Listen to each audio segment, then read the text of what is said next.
നമസ്കാരം. ഈ മാങ്ങാണ്ടി ഒരു അത്യുഗ്രൻ ഫ്രോഡാണെന്ന് നിങ്ങളെ ബോധ്യപ്പെടുത്താൻ ചില പ്രതികരണങ്ങൾ കേൾപ്പിക്കാം. ഒന്ന് രണ്ടെണ്ണം നിങ്ങൾ കേൾക്കേണ്ടിയിരിക്കുന്നു. ഇന്നലകളിൽ ഈ നാട്ടിൽ ചില വാചകങ്ങൾ പറഞ്ഞു വെച്ചവൻ ഇന്ന് അതേ പിൻ പോയിന്റിൽ നിൽക്കുകയാണ്.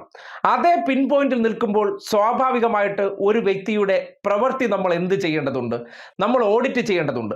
ഒരു പ്രവൃത്തി മറ്റൊരു സൈഡിൽ ചെയ്യുക, പൊതുമധ്യത്തിൽ വന്നിട്ട് വാചാടോപം നടത്തുക എന്ന് പറയുന്നത് നിങ്ങൾ കേട്ടിട്ടില്ലേ? ഇന്ന് അദ്ദേഹം നിൽക്കുന്ന അവസ്ഥ വെച്ചിട്ട് ഇന്നലകളിൽ അദ്ദേഹം പറഞ്ഞ ചില സ്റ്റേറ്റ്മെന്റുകൾ ഈ നാട് ഓർക്കണമെന്ന് പറയാൻ കാരണം എത്രമാത്രം ഗജ ഫ്രോഡാണ് ഇന്നിപ്പോ PR-കാരാലും ചില ന്യായീകരണ തൊഴിലാളികളാലും ന്യായീകരിക്കപ്പെടുന്ന വ്യക്തി എന്ന് നിങ്ങൾക്ക് സ്വയം വിലയിരുത്താവുന്നതാണ്.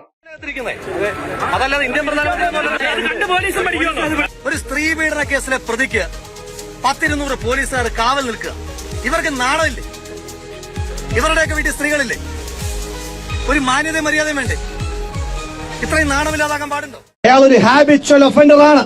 നിരന്തരമായി സ്ത്രീകൾക്കെതിരായിട്ട് അതിക്രമം, അത് ലൈംഗിക അതിക്രമം മാത്രമല്ല, ക്രൂരമായ വയലൻസ്. ആലോചിച്ചു നോക്കൂ, സ്വന്തം കുഞ്ഞിനെ ഗർഭം ധരിച്ചിരിക്കുന്ന സ്വന്തം ജീവിത പങ്കാളിയുടെ അടിവയറ്റിൽ ചവിട്ടുന്നവൻ, അവൻ ഈ നാട്ടിലെ ഏറ്റവും വലിയ കഠോര ഹൃദയനേക്കാൾ വലിയ ക്രൂരനാണ് എന്നുള്ള കാര്യത്തിൽ ഒരു തർക്കവും വേണ്ട. ആ അന്തസ് വേണമടാ. അന്തസ്സെന്ന് പറയുന്ന ആൾക്ക് അന്തസ്സെന്ന് അക്ഷരത്തെറ്റില്ലാതെ എഴുതാൻ പോലും അറിയില്ല എന്ന് തെളിയിക്കുന്ന പ്രവർത്തികളാണ് ഓരോ ദിവസവും പുറത്തു വരുന്നത്.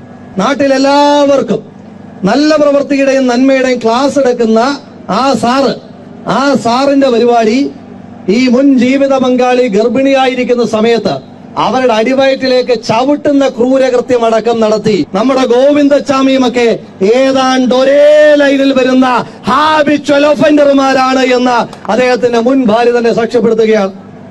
നിങ്ങളുടെ MLA, ജനങ്ങൾ തിരഞ്ഞെടുത്തിട്ടുള്ള ഒരു നാടിന്റെ MLA, ഒരു ജനപ്രതിനിധി, അയാളെ കാണാനുണ്ട്. എവിടെയാണെന്ന് പറയണ്ടേ? ഒളിച്ചു കളിക്കുകയാണ്. ജനങ്ങൾ തിരഞ്ഞെടുത്തു കൊടുത്ത MLA ബോർഡ് പോലും ഒഴിവാക്കി ഒരു വാഹനത്തിൽ ഇങ്ങനെ കറങ്ങി പല വേഷത്തിൽ. പക്ഷേ ഈ നാട്ടിലെ ജനങ്ങളുടെ നികുതി പണത്തിൽ നിന്ന് ശമ്പളം വാങ്ങുന്ന ഒരു ജനപ്രതിനിധി എന്ന നിലയിൽ നിങ്ങൾ ഈ നാടിന്റെ പൊതുസമൂഹത്തോട് ഓഡിറ്റബിൾ. കേട്ടല്ലോ, ബാക്കിയുള്ളവർക്ക് നേരെ ആരോപണങ്ങൾ ഉയർന്നു വരുമ്പോൾ അതിനെതിരെ നിശിതമായി വിമർശിക്കുന്ന യൂത്ത് നേതാവ്. ആ യൂത്ത് നേതാവ് എന്ന് പറഞ്ഞാൽ ആരാണ്? കേരളത്തിലെ പല CPM വിരുദ്ധരുടെ വലിയ പ്രതീക്ഷയായിരുന്നു. ആ പ്രതീക്ഷ വെച്ച് പുലർത്തിയവരാണ് ഈ മാങ്ങാണ്ടി സൈഡിൽ കൂടെ ഇമാതിരി ഞരമ്പത്തരവും കോഴിത്തരവും നടത്തിക്കൊണ്ടിരുന്നതിനെ അവർ കൂടി കണ്ണടച്ചു കൊടുത്തിരുന്നു. അപ്പോഴെന്താണ്? ഈ ഇടതുവിരുദ്ധരുടെ പിന്തുണയുള്ളപ്പോൾ ഈ നാട്ടിൽ ഞാൻ ആരാണ്? സൂപ്പർ സ്റ്റാറാണ്. എനിക്ക് എന്ത് തോന്നിവാസവും ഈ നാട്ടിൽ നടത്താം, വിഹരിക്കാം. ചോദിക്കാനും പറയാനും ആരുമില്ലല്ലോ. മുഖ്യമന്ത്രിയേക്കാൾ വലിയ പവറുള്ള ആളാണ്. കാര്യം എൻ്റെ ഫേസ്ബുക്ക് ലൈവ് നിങ്ങൾ കണ്ടിട്ടില്ലേ? അതിനുവേണ്ടിയുള്ള PR പ്രൊമോഷനൊക്കെ നടത്തി വരുന്ന വ്യക്തി ഒരിടത്തു കൂടി സമാന്തരമായി സ്ത്രീ വിരുദ്ധത അല്ലെങ്കിൽ സ്ത്രീകളെ പീഡിപ്പിച്ചുകൊണ്ടിരുന്നവൻ പൊതുമധ്യത്തിലിറങ്ങി ഈ വാചക കസർത്ത് നടത്തുമ്പോൾ ഇവൻ എന്താണെന്ന് നിങ്ങൾക്ക് ചിന്തിച്ചൂടെ? ഒരു മനസ്താപമോ ഒരു മനസാക്ഷിയുടെ അല്പം ലാഞ്ചനയെങ്കിലും ഉണ്ടെങ്കിൽ ഇന്നലെ രാത്രി ഈ പ്രവൃത്തി ചെയ്തിട്ട് പകൽ വെളിച്ചത്തിൽ വന്നിട്ട് മാന്യനെ പോലെ ഈ വാചകം പറയണമെന്നുണ്ടെങ്കിൽ എന്തുമാത്രം ഗജ ഫ്രോഡായിരിക്കണം ഒരു വ്യക്തി. അയാൾ ചെയ്ത പ്രവൃത്തിയിൽ അയാൾക്ക് ഒരു അംശം പോലും മനസ്താപം ഇല്ലെന്നേ. അയാൾക്കതൊരു ഹരമായിരുന്നു. അങ്ങനെ ചില സ്ത്രീകളുടെ ജീവനൊക്കെ പിച്ചു ചീന്തിയതിനു ശേഷം സ്ത്രീകളെ ആക്രമിക്കുമെന്നവർക്ക് നേരെയുള്ള അദ്ദേഹത്തിന്റെ വാചാടോപം നിങ്ങളൊന്ന് കേട്ടു നോക്കിയേ.